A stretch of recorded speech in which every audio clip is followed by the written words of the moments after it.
into Eden to till it and keep it, to care for what ultimately belongs to God. The first human vocation is not building cities or institutions, but tending a garden. So when flowers are brought into church, something very ancient is happening. A small part of that garden, Eden, comes in with flowers.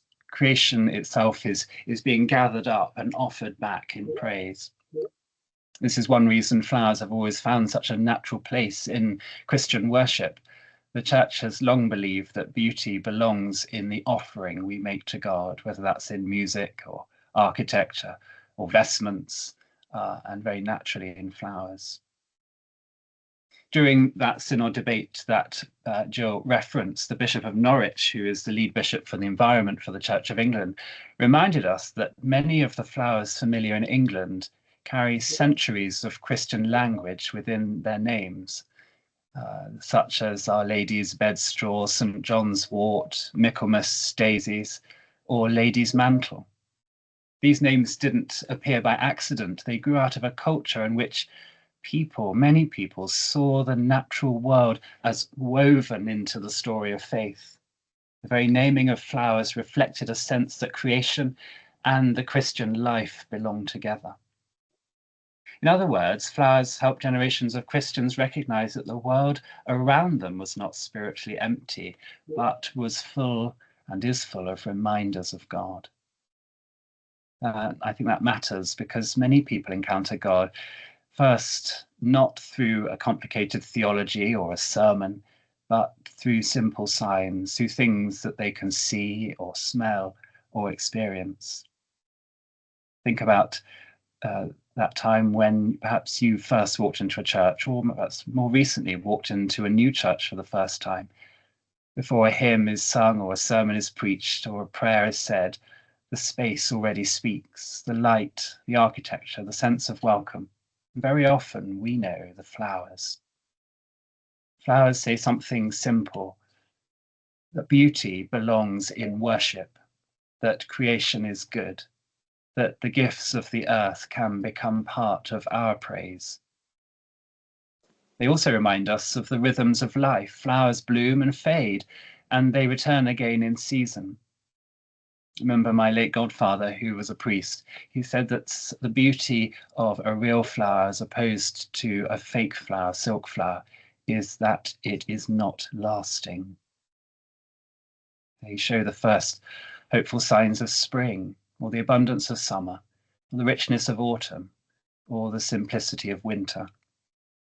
In that way, I think they echo something of the Christian story itself: life, loss, and new life again. That is why our ministry of church flowers matters so much. Through your work, people encounter beauty before a single word has been spoken. Your arrangements, your flowers help shape the atmosphere for baptisms and weddings, funerals, feast days and ordinary Sundays. They help mark the great seasons of the Christian year. And because flowers represent the goodness of creation, it also makes sense that we should think about how we use them.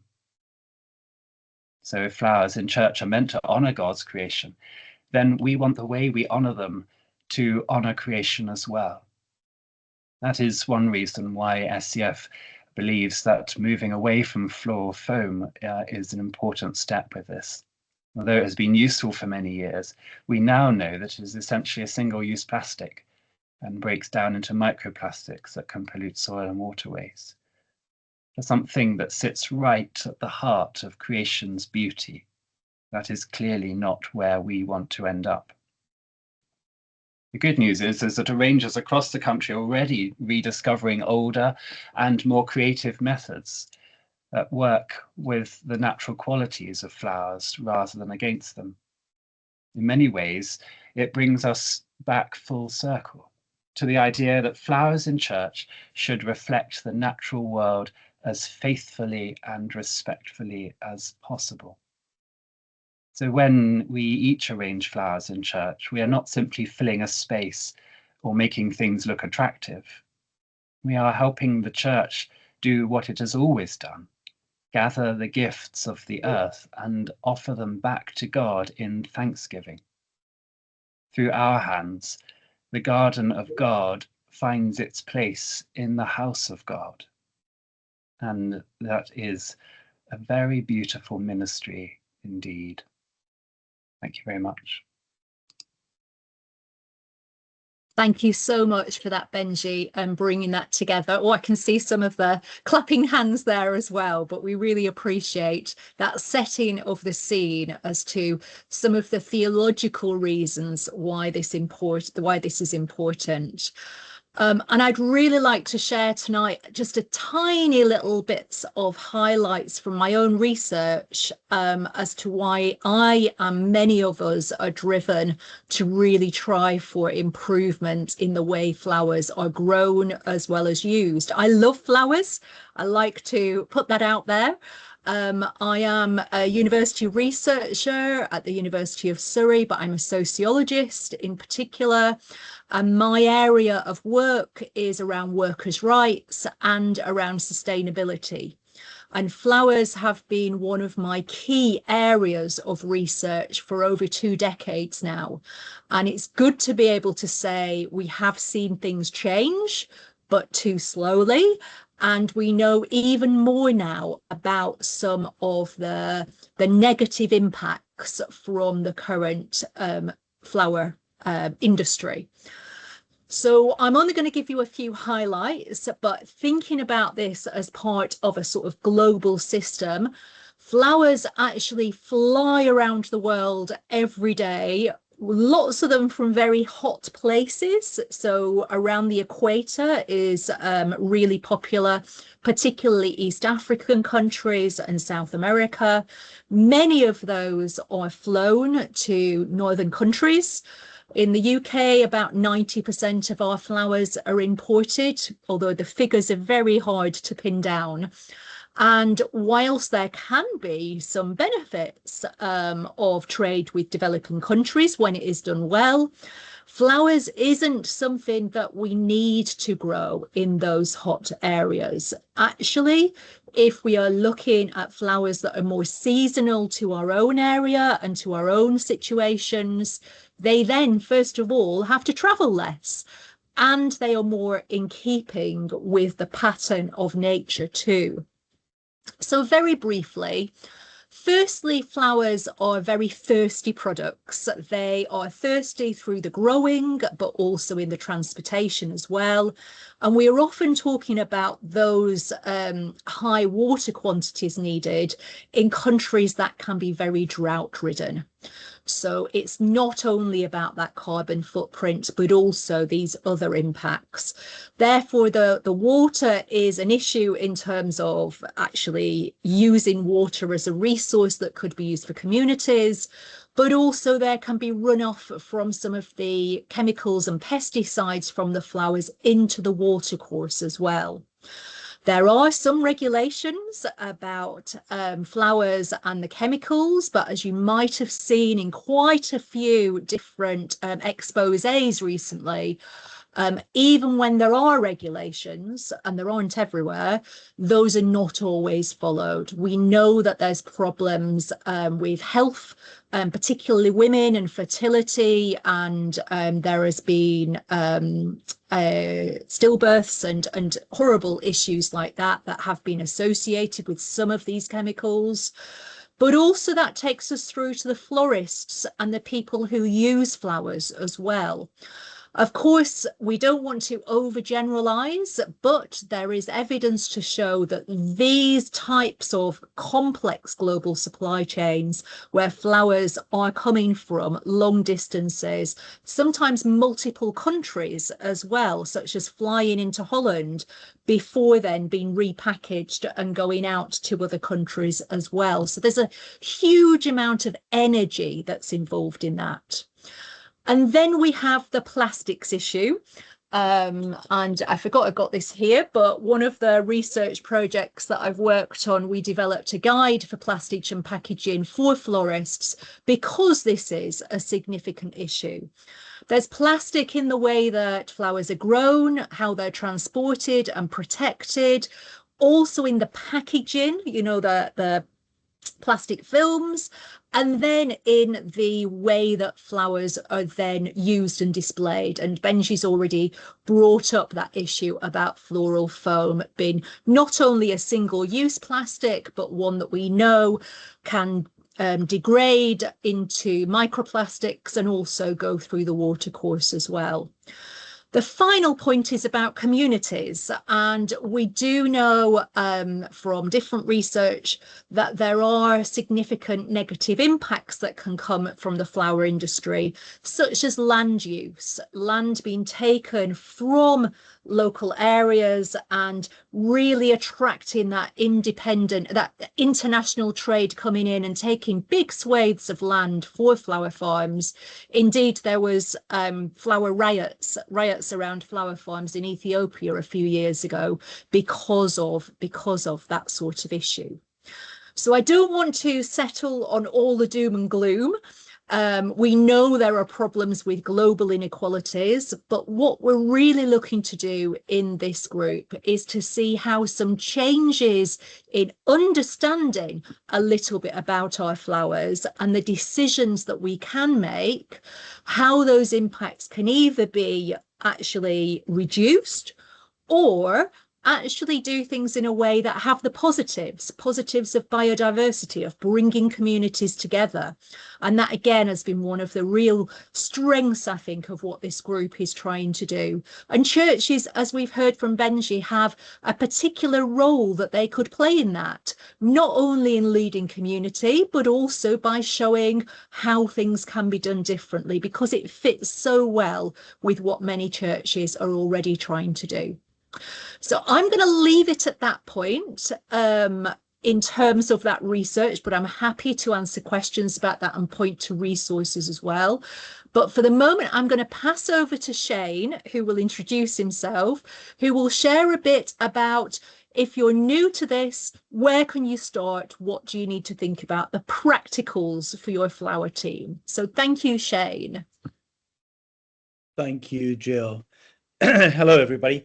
I'm Shane Connolly, and I'm very old and have done flowers for a very long time.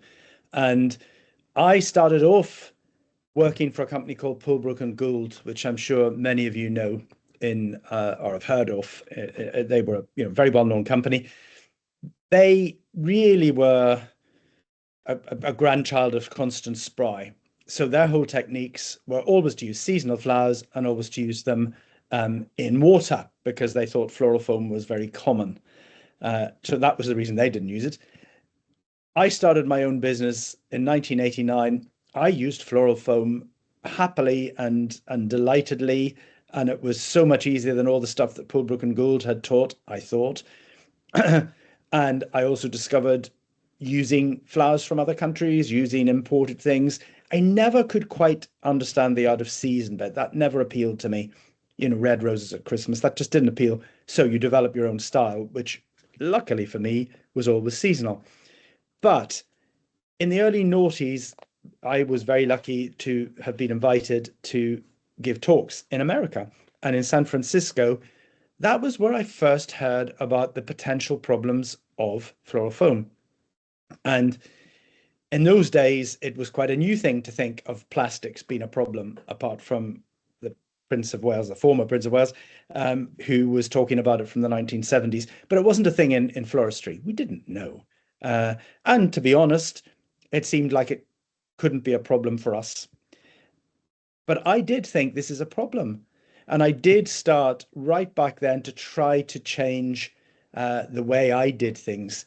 And I've been very lucky to have done the wedding flowers for the King and the Queen and the Prince and Princess of Wales. And when I was doing those, I was very conscious that I didn't want to use floral foam. So really, from 2011, I haven't used it in the business. And I think one of the most important things is to make the decision. It is one of the easiest things to do without. And I know there are going to be 100 questions about how do I do my this and how do I do that. That everything has got a solution. Everything has got a solution. I also have always preferred seasonal flowers because I would get bored if I didn't. I just love the fact that peonies are looked forward to, and then they're over, and you think, thank goodness we don't have to look at a peony again for another year. I feel. I love looking forward to roses. I love we have just done something in the studio which was all the most exquisite little growing bulbs. So all the incredibly pretty. If you look on our Instagram, you'll see some photographs of some of them, all grown in Britain, all going to be replanted, many in my garden. Candy's going to help me, I hope. And it's that sort of thing that to me is the joy of why I still do flowers at all. And when we first started Sustainable Church Flowers, it was literally because I was being very critical of my wife Candy being a church warden of an eco bronze church, trying to be eco silver. And I said, well, you can't, I mean, look at the stuff that you put there. Look, you can't put floral foam, it's a microplastic. You can't use flowers that have been driven halfway across the world and flown and sprayed. And that's how Sustainable Church Flowers really started. We didn't know what we were trying to do, but we knew that from our little church in Worcestershire, we should start doing something. I know that you would love me to say this is what you do, and you do this and you do that. What you do is you make the decision to say, I'm going to try to be more sustainable. And it is impossible to be perfectly sustainable. Said lovely little bulbs that we are using, they were driven from Hampshire to London, from London to another part of London, and collected at 11 o'clock last night in another big lorry and brought back to our studio, and they're about to be driven to Worcestershire. So of course there are issues. Of course there are. And as we always say, it's good, better, and best. But there's also bad. So if you can avoid the bad decision and make a good decision, or a better decision, or sometimes the best, sometimes you'll walk out and pick 3 things and bring them in and put them in water, and you think, well, that's enough. That's I've done it. That doesn't happen all the time. And you know, if you embrace the idea of becoming sustainable, you have to know that it's not perfect. And you also have to embrace imperfection in what you might be able to use. The wonky stem, the idea that something won't look the way it used to look. We used to often find that people had been trained so much that stems cannot be seen in floristry, you know, that so many of the sort of schools of thought not show stems. So if stems show, I've done it wrong. And sometimes it's weaning yourself off that idea and thinking, well, why do we have flowers at all? As Benji so beautifully and eloquently said, it is beyond the flowers. You know, we're doing a funeral in 2 weeks' time for a very lovely, extraordinary woman who died aged 98, and her 3 very grown-up children obviously want flowers, but what they want, she just said it so beautifully. She said, it's not about the design, it's about the gesture of the flowers for my mother. And you know, they just want a big bunch of flowers on a coffin, and then they're going to have a bucket of flowers that each of them can go up and just put 1 more flower on the coffin before it goes to, as she said, before mum's put into the flames. She's obviously been cremated, she's not going to hell. So there is that lovely touching thought that all the people who loved her will put a flower on the coffin. And to me, that's what flowers are about. And especially flowers, you know, I've done flowers in many, many churches in the world, and in this, certainly in England. There's always something a bit more special about doing flowers in a church. And I think we're very lucky when we do that. What faith or no faith, there is something special in a place of worship. So basically, what I would say to you is, if you're keen to be more sustainable, what you say is, I'm going to be more sustainable. And you set that resolve and you think, what can I do that is good? What can I do that's better? And what can I do that's best? And that's what you do. There isn't a fix it, tick the box. You do that first. And from then you will find a way. And we are here, as Kate is going to tell you, you know, we can offer all the logistics and the practicalities, all solvable. It's the mental thing, the mental attitude that is the one that I think, once you've agreed in your own head, you're off. You know, there's no problem. I can't see Lily, who's here, who's my wonderful colleague. Say, yeah, Sorry, Lil, you're not on my No, screen, so I didn't know you were here. No. all good. But I would suppose you it's also say we managing ever miss? We never miss sorry. foam. Not at all. And I think it's also managing expectations of what flower.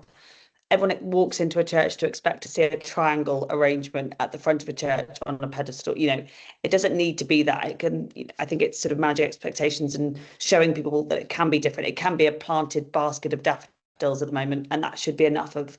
You know, it doesn't have to be a sort of set triangle shape at the front. And I think it's exploring different alternatives at different seasons to embrace what's available. And having said that, if you do, it isn't about the style. If you do want to do a triangle, we can show you how to do that as well, but without Absolutely. foam and maybe using seasonal flowers that incorporate local things. Mm-hmm. So should we not hand over to Kate? Is that the idea, Jill? It is, yeah, and you've segued beautifully there, Shane, as to how we can help you. So we've put a few of our resources in the chat, including our Insta site, which was just mentioned. We also have a YouTube channel, but I'll let Kate explain a little bit more about how we can support you. Thank you, Kate. And do introduce yourself too. Yes, for those who hi, haven't met you. guys. I'm Kate. I'm a florist and a flower grower in Worcestershire, and I've been with the Sustainable Church Flowers since the beginning, invited by Candy. So yeah, I've been mainly keeping an eye on ambassadors. So if you ever want to find out a little bit more about how you can get some support, you need to find your local ambassadors, and quite a few are on here. I think I can see Beth, for instance. I can see yeah, there's quite a few on here. There's about 40 what we call ambassadors around the whole of the United Kingdom that can help do a little demonstration for you. They can perhaps do a workshop for you. They can give you guidance and tips as to how to do your foam-free pedestals, for instance, which are obviously turning out to be one of the most concerned. We've got a list. I think it's now on the website, isn't it, Benji? Benji, put your hand up. It is on the bench. It is on the website now, so that you can actually find out who your ambassador is for your area. But if you can't and you're not sure, you can email us on sisterchurchflowers.gmail.com. I'll pop that on there as well, so you can email us. Have I frozen?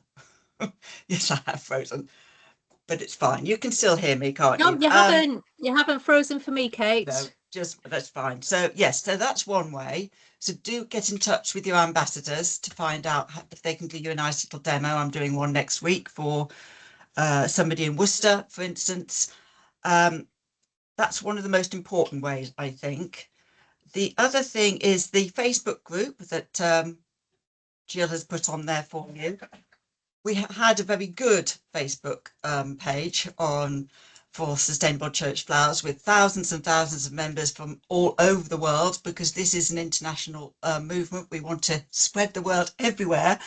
But Facebook was hacked for me, so that particular group went down.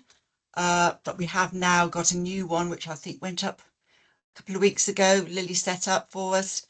So if you want to join that, I would recommend it, because it enables you to ask people how to do certain things. If you're not sure about something, it's a safe space where you can just say, oh, I don't know how to put a little garland in here, or I don't know what to do about my church windows, or things like that. And you'll probably find lots of people coming up with all sorts of nice suggestions for you. So it is a very good Facebook page, and it's a real shame that Facebook has lost it for us, but we're not going to go there. We'll get that back up for you, running nicely. Instagram is out there as well, where there's lots of lovely tips and ideas. Ambassadors are on there now, giving you ideas as well on Instagram, so you can see some of the mechanics of the way we do things as well. So that's why we like the ambassadors to do that for us, so that we can see how people doing it all over the place. It's not just us, it's everybody is involved. So that's out there. And then we've also got a YouTube account. So you've got 52 subscribers, but hopefully after this, please go on it. That's where we put on our big videos. There's quite a few videos from Shane on there. There's a couple of others as well, showing you how to do some nice big displays. I think you've done one in a big cathedral somewhere, haven't you, Shane? That's on the YouTube site there, so that you can see it if you can't get a demo elsewhere. So I do recommend you pop on there to do that. And then the other thing I wanted to just mention, that obviously we're trying to encourage you to use flowers that you can just pick from your gardens or from your churchyard if you're able to, or dare I say forage, which we do like you to do. But if you need to get a lot of flowers for a big event, for instance, we do recommend you either use Flowers from the Farm, which is a big organisation of a nationwide organisation of all the flower growers in the whole of the United Kingdom. And they often will allow you to buy sort of a bucket of flowers for you to then do your own thing with.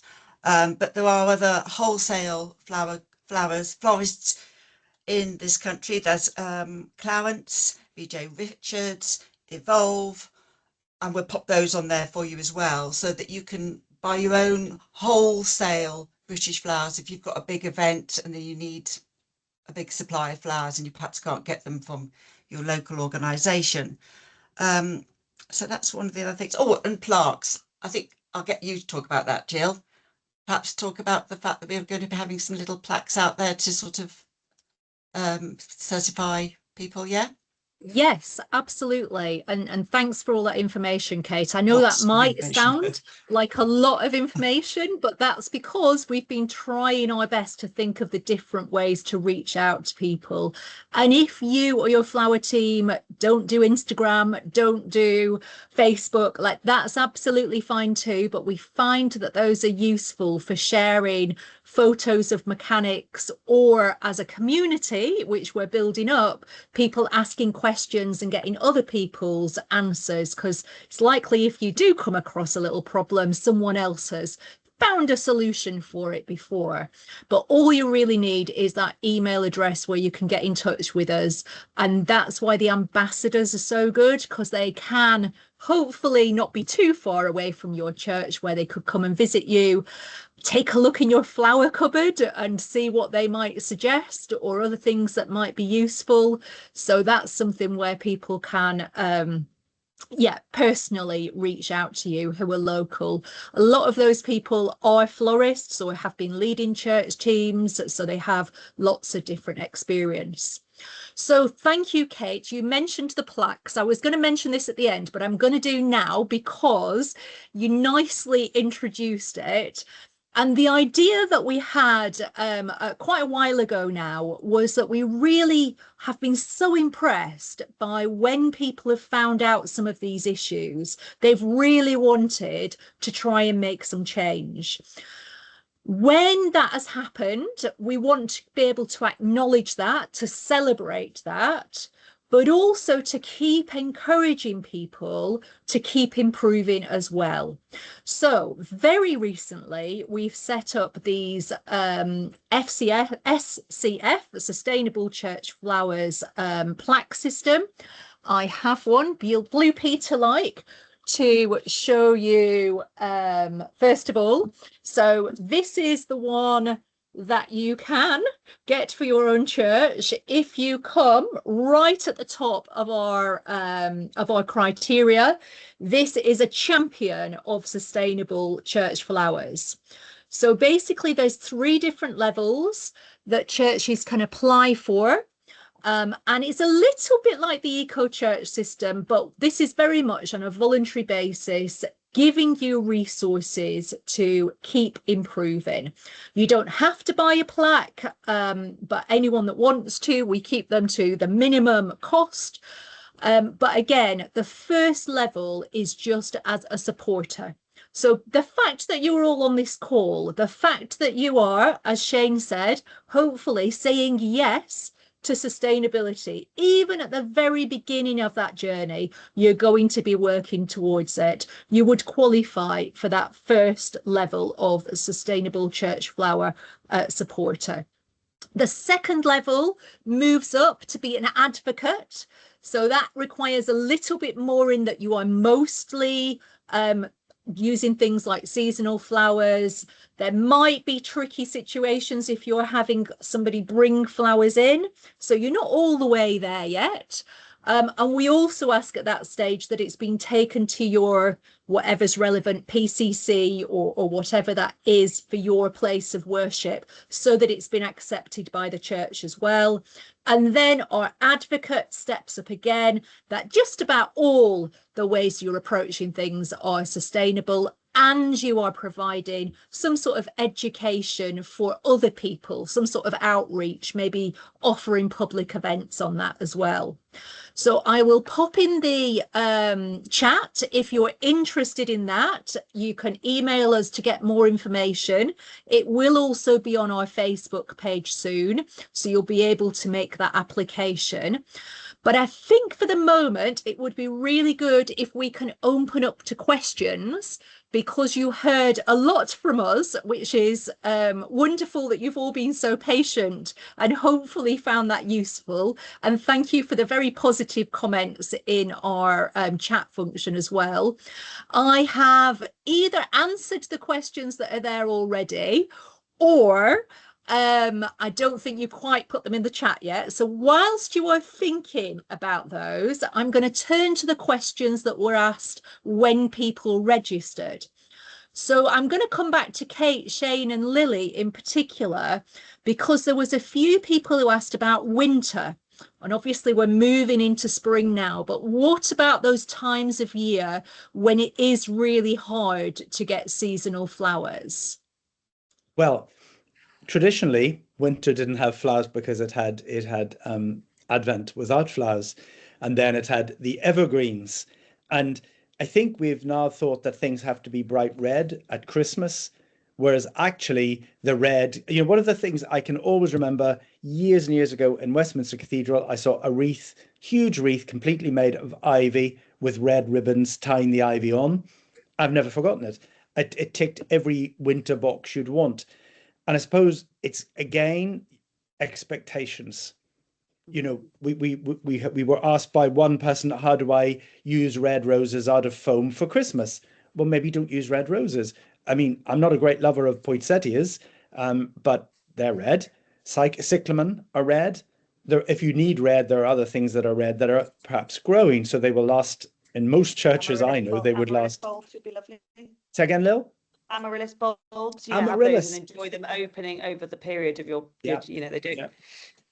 Don't need to And be. so there's so many things that maybe aren't the first thing you would normally look at, or you look and you see amaryllis bulbs are not very, very cheap, but I can guarantee you will get 2 months out of them if you enjoy the process of them coming up from Christmas, beginning to open, and enjoying that.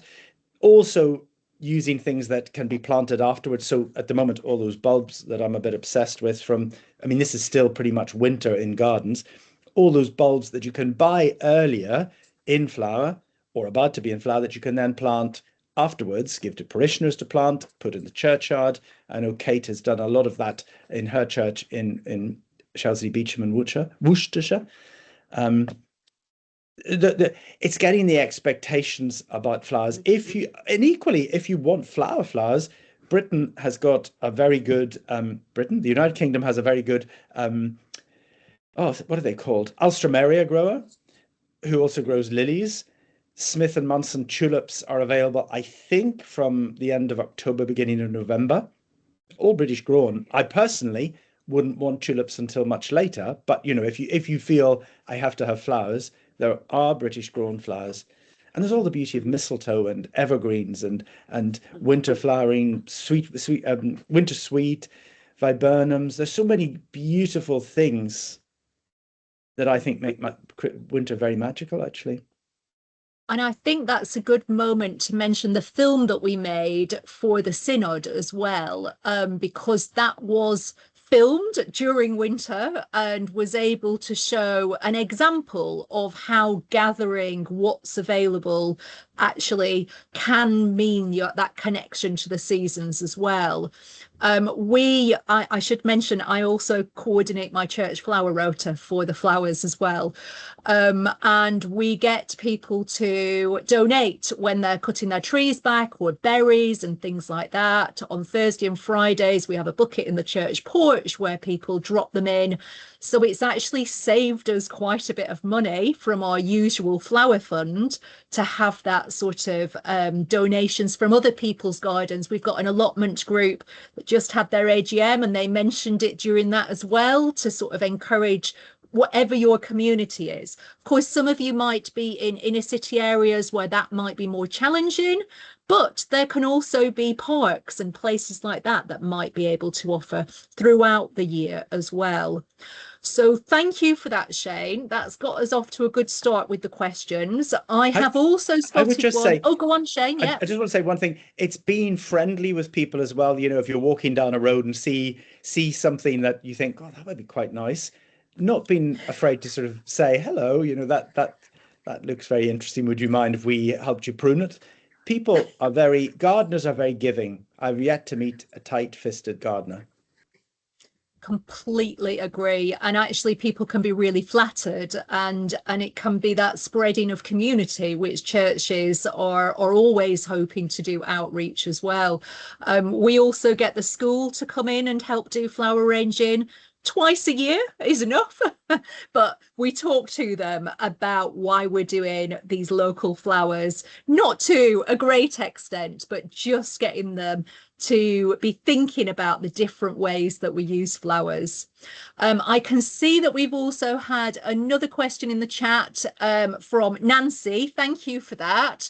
You've asked one of the hardest questions about all of this. In case you've not seen it, it's about squaring that circle of international trade and the sort of reluctance or difficulty in the idea that we might be stopping people's livelihoods in some of these developing countries. And it is something that I have not just been working on, but also battling with and considering for a long period of time, especially having been out to some of these farms in Kenya, for example. And there's a few things, I'll keep it brief, but there's a few things I would say. I think that in terms of that reliance on international trade, there might be things like sugar, bananas, chocolate, all important, where it is very difficult for us to have our own alternative to that. And those are particularly good places to make sure you're using things like fair trade, so people are being treated as well as possible. But it's very hard to justify, for me anyway, continuing this international system of supply when we know what damage that very high carbon footprint can play for our planet. And we also know that the impact of climate change is often and is now being felt the most by the poorest people and countries as well. For me, for flowers in particular, the growing spaces and the water that's being used should really be used for local food production, which in most of those places is really needed as well.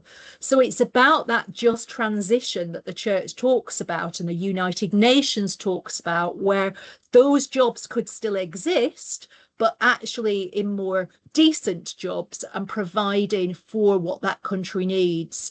Unfortunately, most of the profits from these companies are owned by the global north and are actually benefiting those owners of the farms.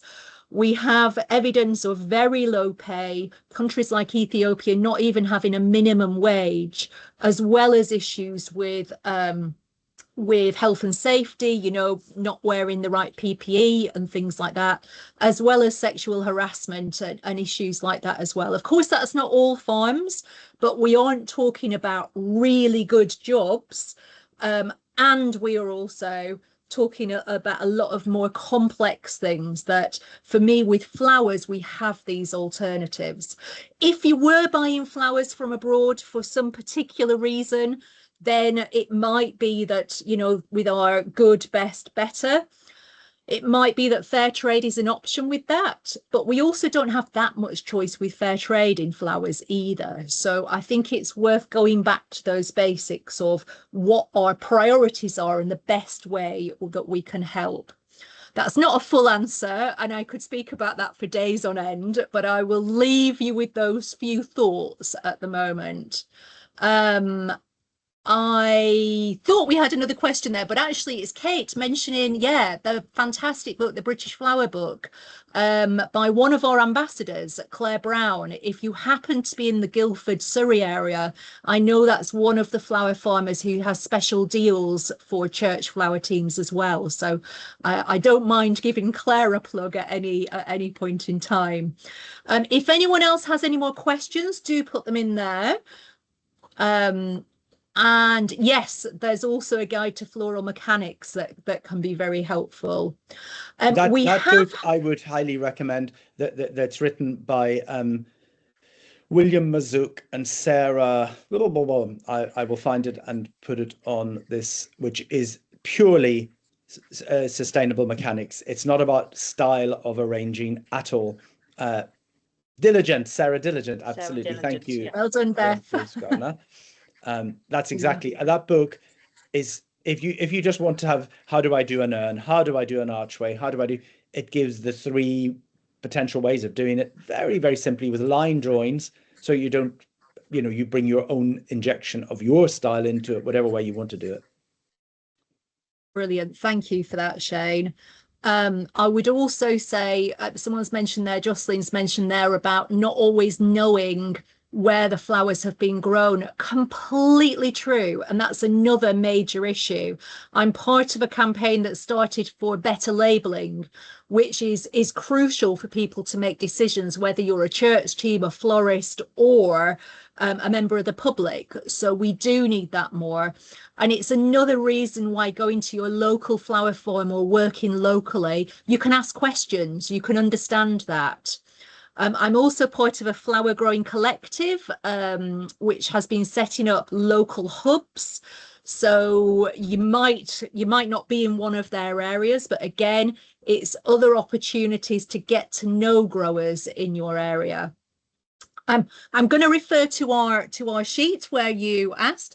At least 4 people asked about pedestals, pedestals particularly for weddings as well. I think we've covered pedestals. We've mentioned about being a little bit different, not trying to replicate perhaps what you've done in the past, but the references that we're putting there in the chat also has that floral mechanics that would help with that as well. So I think the mention of weddings, though, does bring in another, what can be a tricky area about when you're working with florists in your church, and florists are bringing in, perhaps for a funeral or for a wedding, their own flowers, and the bride and groom has booked someone.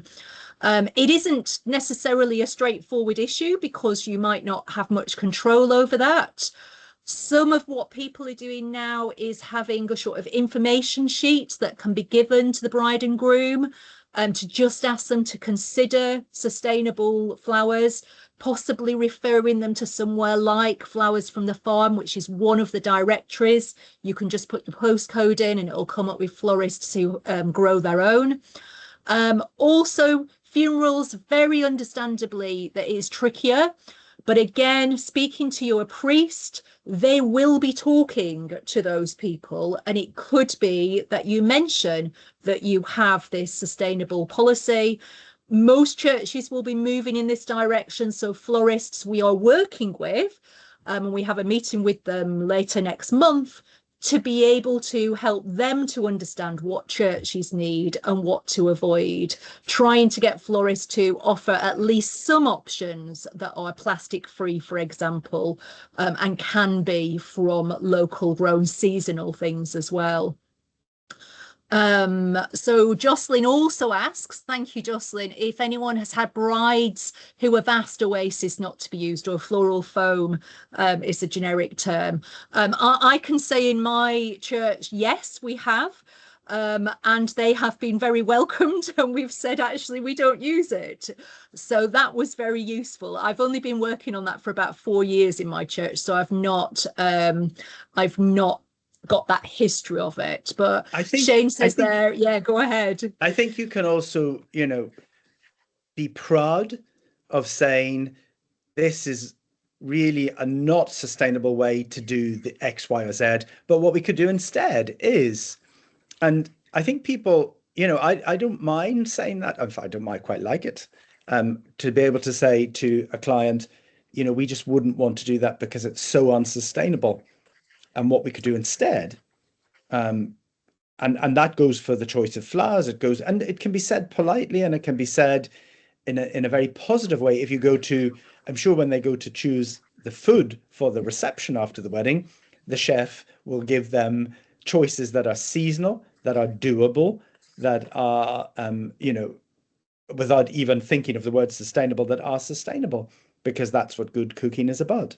So, I do feel we should be proud of trying to be sustainable, and that we should be proud of saying to people, what would be beautiful. Get the idea of what they like. If they like peonies and sweet peas, they like fluff. So there's always a fluffy flower.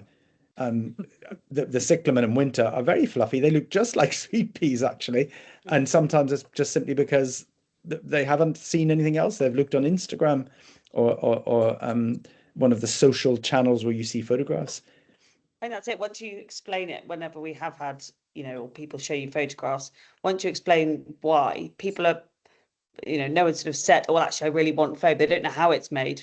They don't know how these flowers are made underneath. It's not their specific want for the oasis or the floral foam, sorry. It's for a desired look. Well, then that's where, the expertise of us as florists is to say, well, actually, like Shane said, you could have this, but in a sustainable manner. And I think most people do want that. I think there's very few people that want to hurt the planet.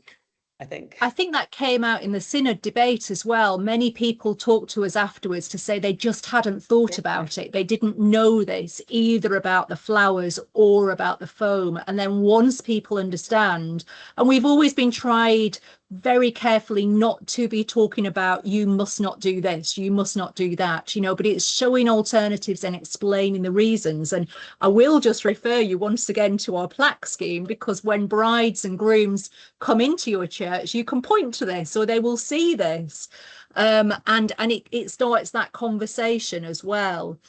So I can see we've got.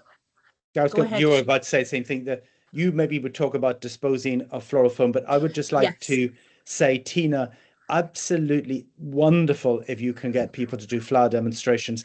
And it again can be a selling point to say, we're going to, if you don't want to use the word sustainable in case you put people off, say we're going to do a seasonal demonstration. We're going to do a demonstration of what you could do at home. We're going to do a demonstration of flowers that don't cost the earth. That's always an old hackneyed one that people like. Really, it isn't something to put people off. And, I think most designers, certainly NAFAS now do in their demonstrations, some of them do all foam free, but certainly some of them do at least a quota of foam free arrangements. And, you can encourage them to do more. You could say, could you do something?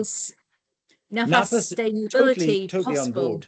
Yeah. They are working towards being foam free as well. So this is the way it's going. And I would also just add about the demonstrations, fantastic way of raising money. And for me, I ran something at Guildford Cathedral. We were really surprised. We got over 100 people come to that. And that was very specifically about the sustainability issues. Same, getting 50 odd plus in our church here.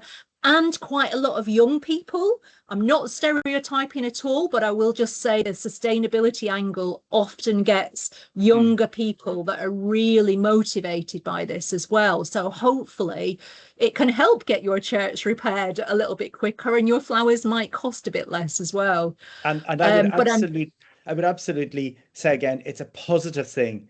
Sustainability isn't the hair shirt and the punishment. It's a good, positive thing and a beautiful thing, and people can get excited about flowers that they remember their grandmother growing. excuse me, not Bless bad you. in times. Thank you. Or they can get excited about seeing things that they don't use themselves. So, you know, unusual flowers Yeah. could be the Yeah. name of a demonstration. Or the power of imperfection. I'm doing a talk for a Dalesford Organic, and they're calling it the power of imperfection. I think I'm the perfectly suited person to do that. But, you know, Don't be there's daft. always ways to make it more positive, and it is positive. Yeah. Be proud that it is a positive thing. I'm going to let you talk about disposing Yeah. of floral foam. So the questions are coming in thick and fast now, of course. Floral foam, the traditional sort that you might have, the standard sort that you might have, it's really hard to get rid of. It's a real pain. It's horrible stuff, I don't mind saying. And there is no positives about using it up. And I've heard this in quite a few churches. We're just going to finish the last box. I would genuinely say, don't do that for multitude of reasons. So what do you do with it? Landfill, I'm afraid, is the only thing to do with it. I would just suggest that it's wrapped in something or keep it in the box, because you don't want it being picked at or flying away or going into the watercourse as well. But it really is something that is very hard to get rid of. We did get a question in advance about phoam. So that's PHOAM. I'm sorry I didn't take down your name who asked about that. It's an alternative, and there are many alternatives that have either been put forward or developed. Every single one of the alternatives requires energy. So whether that's energy in its design, in its manufacture, in its transportation, in its packaging. So all of those are going to have a climate cost as well as a financial cost to having still buy it.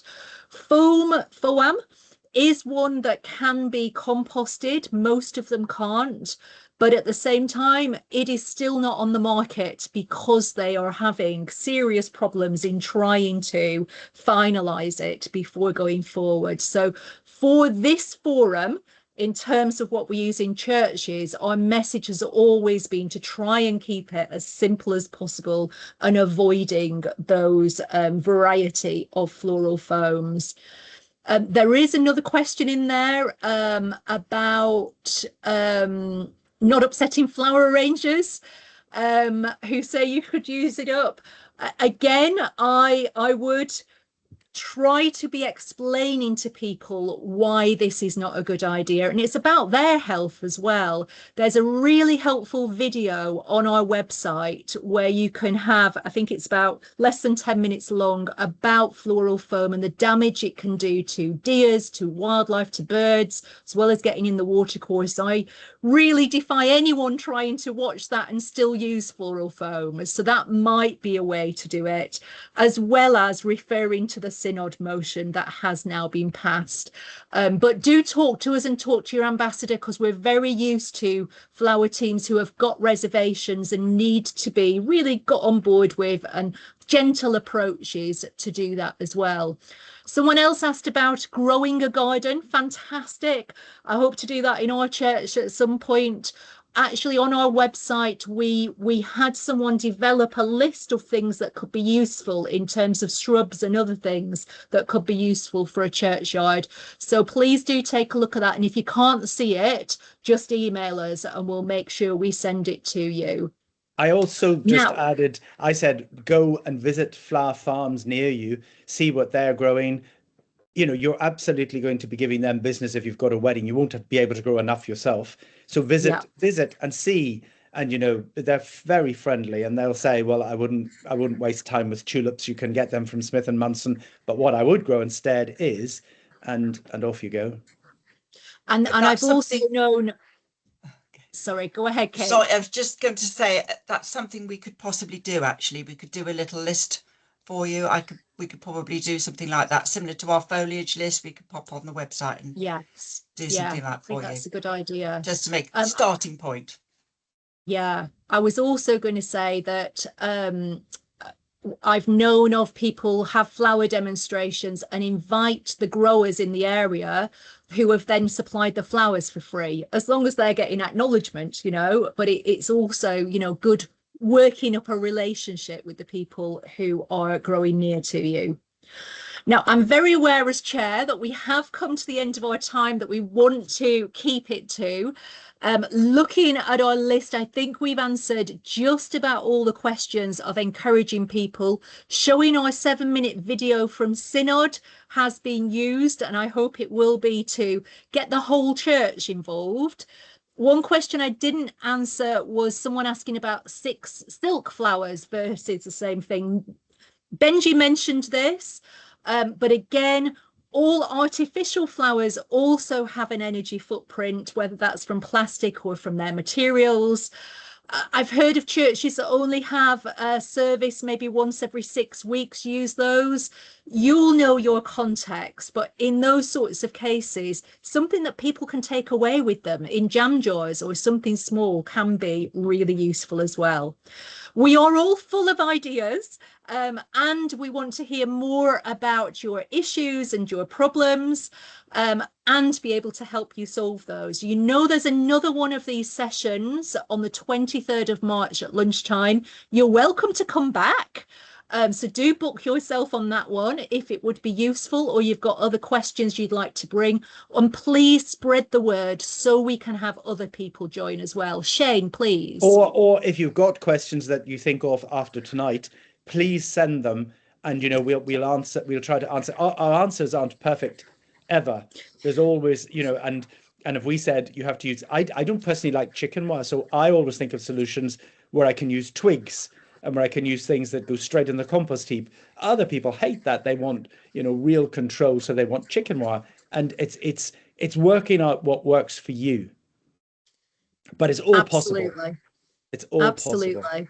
And thanks for some really lovely comments in the chat. We will save those, so we've got a record. And again, the Facebook group in particular, on an ongoing basis, is a lovely community for asking questions and showing. Our church was donated hops that I had no idea what to do with, a boot full of them. Got some lovely ideas from that. So we want to thank you for your time in coming tonight, spending this hour with us. We're really pleased that you're interested. Please forge forward and let us help support you through that. And we hope our paths cross again. Thank you to everyone. Thank you.